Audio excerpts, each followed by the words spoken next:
Alright, so me and Oscar has a question. I'm an animal person my whole life, but Oscar is the first animal I have heard snore. Like, I've had a lot of pets. I even have a pet cat, and he don't snore.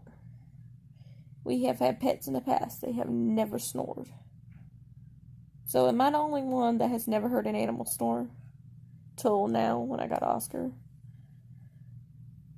Like, I love my little baby boy. He's my baby boy. But he snores. And I've never heard any other animal snore, Oscar.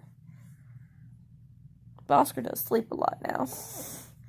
He's only 8-year-old, but he's lazy. He's lazy. Because mommy's lazy, too. I guess he takes to like his mama, don't you, buddy?